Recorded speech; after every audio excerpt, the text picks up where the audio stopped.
Did he add any brown to the lights, or the all white will work? What do you think? Um, Well, we inside, so we're inside. You look all right. yeah, I mean, I think so too. I wish somebody answered my phone. All right. What's up? Make sure that y'all have y'all punchy questions ready because y'all limited to around 5 questions. Per person? Yes. Well, no, not per person. Per news All right, so- outlet. Yeah. Okay.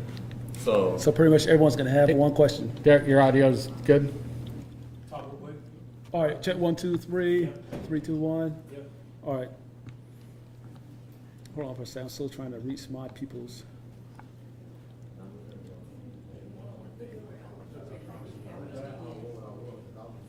All right, check 1, 2. Check 1, 2. You still could use that, you know. Why doesn't it have the right Oh, for this? It wouldn't have. hey. All right. I am up. You see it? All righty. I'm about to dial into IFB. I'm gonna zoom out tight, so Amari. Come here real quick. All right, I'll let you know.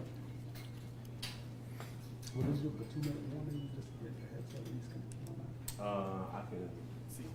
Thanks. Appreciate you, man.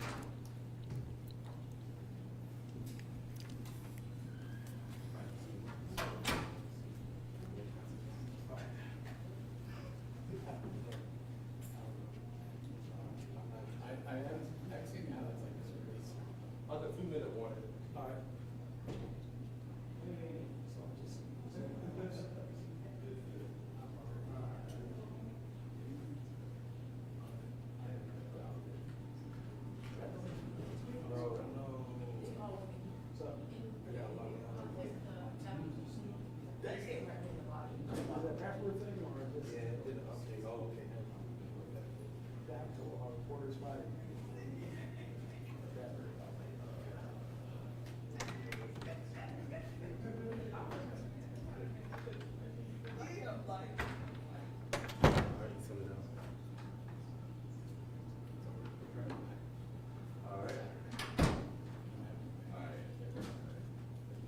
So he's putting on his jacket and he's about to come down.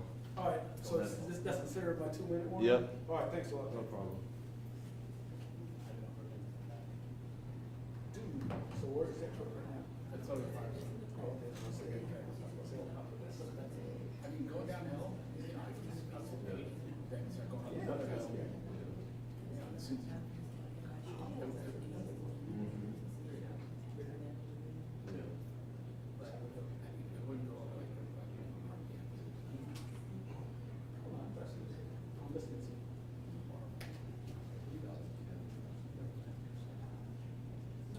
I mean, it's just because I love, you know, they'll do that pitch on the website.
We'll be with you folks in just a moment.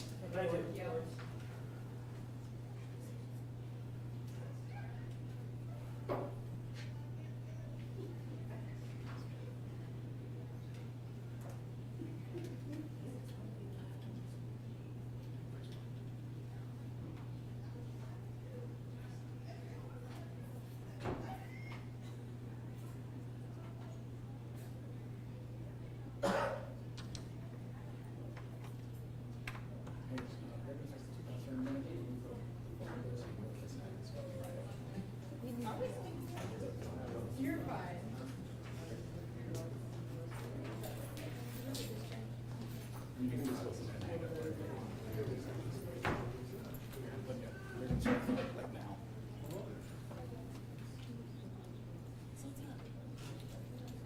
I don't know yet. Depends on, so I still need to be, or just listen to what they say, I'll be right. Stay if you're gonna stay. If you're gonna stay, you'll stay. Okay? So Just that way listen. y'all can watch from it. Yeah. I just, right. I think we're gonna hit it MLK and get ready for the town. Okay, that sounds great. Thank you. Okay, sounds good.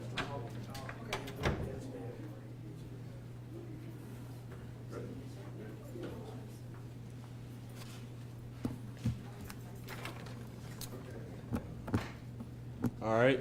Welcome, everyone. My name is Amari Allen, and I'm with the Strategic Communications and Marketing team. First, I would like to say thank you all for being here. And this is the first official press conference regarding the tragedy that took place this past weekend.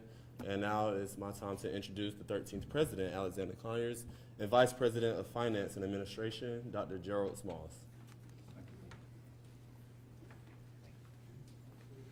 Thank you, Amari. Good afternoon. First and foremost, my heart goes out to the victims of this weekend's tragic events, their families, and everyone affected. On behalf of the Board of Trustees and the entire campus community, we extend our deepest sympathies to the family of the young woman who lost her life. Our thoughts and prayers are with the Butler family. While the young woman, Ms. Butler, was not an SC State student, this tragedy has deeply affected our students and will helping them work through the trauma. The second shooting victim was also not a student here at South Carolina State University. We continue to pray for his full and speedy recovery and for his family. The one individual arrested so far by SLED for presenting and possessing a firearm is also not a student at South Carolina State. Because this remains an active investigation, I cannot comment on the incident details or the investigative process. We continue to cooperate fully with SLED as investigators work to bring those responsible to justice. My family and I remained on campus throughout the weekend. As I walked around on Sunday and spoke with students, I was impressed by their strength and their resiliency in the wake of these tragic circumstances. Last evening, several members of the university administrative staff conducted an online town hall for parents and alumni to discuss campus safety and address their concerns. Well over 1,300 participants were on that call. This morning, I met with faculty and staff for the same purpose. And in just a few moments, I will meet with our great students in a forum organized by our Student Government Association and their president, Ms. Tucker. During homecoming, more than 200 law enforcement officers and security personnel from agencies across the state were on site. These law enforcement personnel worked for more than 2 months to institute safety measures designed to protect students, employees, and visitors to our campus. Despite these coordinated efforts, people intent on disregarding all laws and human life chose to open fire on our campus. Over the last 3 years, South Carolina State University has made significant investments to enhance campus safety. We have installed hundreds of surveillance cameras across the academic, residential, and outdoor areas, increased the number of sworn officers and security personnel, added a gun-sniffing dog, and expanded light and access control systems. All of these measures continue to remain in place. I want to ensure students, parents, and families that the safety of our campus community remains my highest priority. We continually review and improve our security operations in partnership with SLED, local law enforcement, and other professional security experts. We also recognize that this incident has taken an emotional toll on many members of the Bulldog family. Counseling and support services are available to students throughout the Counseling and Self-Development Center and to employees through the Employee Assistance Program. We will continue taking every step necessary to protect our students, employees, and visitors to South Carolina State University. We will ensure that this campus remains a safe, caring environment where learning and growth can thrive. Thank you. The president will now accept a few questions. Please raise your hand and President state your name. Garrett Rush from WIS News here. I want to ask a couple of questions here. The first one, was there a question on security as far as the lack of officers at Eugenie, and more specifically with 200 officers being there, was there a plan to have them specifically at the dorms in this moment, or was that not discussed? No, the 200 officers was spread throughout the entire campus, from each gate all across the campus. So again, the 200 officers were stationed throughout the entire campus. One follow-up question I have. There were 5 guns recovered from the visitors on the tailgate lot or throughout campus prior to that shooting. Is there any commentary as far as that's concerned? We're still going through that. We're still looking for all of the details on that, working with our local law enforcement experts on that. And sir, can you clarify the 2 locations where the shootings actually occurred? I know you can't get into specifics with the investigation, but can you clarify exactly where the shootings happened? One was in the vicinity of Eugenie Suites. The other was in the vicinity of Poplar Hall.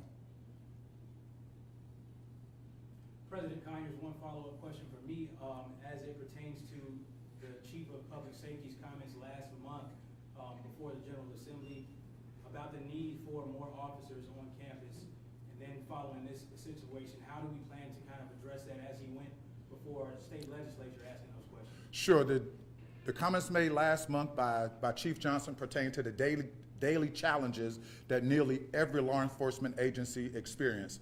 This weekend was not the case. This weekend brought in over 200 officers from across all agencies across the state. So while every department is challenged, this weekend the incident this weekend did not play into that because we had more than sufficient officers throughout the campus. Moving forward, Hi, I'm Martha Rose Brown, the Times and Democrat. Yes, ma'am.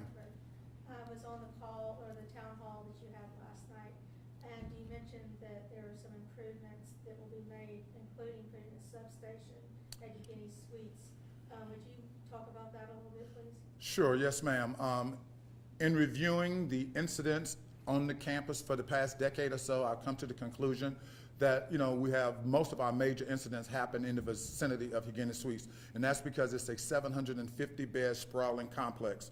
There has been talk for a while before my arrival to placing a substation in the vicinity of Eugenie Suites. I walked the grounds on yesterday with key personnel. I found a location that would suffice without bringing in a kiosk. It would be a hard office, a hard location, and we expect to have a substation or community service office in the immediate vicinity of Eugenie Suites within the next 30 days. Thank you. Will class be back in session tomorrow? What words, if it is, what words can you give, especially families or parents that are listening? I will meet with the students momentarily. Depends on that session with our students, and I'll speak with our students' leaders and my provost, Dr. Evans, and we will make an assessment at that time after meeting with the students on whether or not we will conduct classes tomorrow. Their mental health, their well-being is our #1 priority. We know at some point in time we must try to get back to some normalcy, but with that being in mind, we will continue to assess the situation. We have time for one more question over here. Thank you. How can the alumni network community, what kind of support can you ask from them at this time? We just ask for the alumni community to continue to pray for those affected, to continue to work with the university to acquire additional resources that may be needed. Those are the things that we're asking for alums at this time. Thank you very much.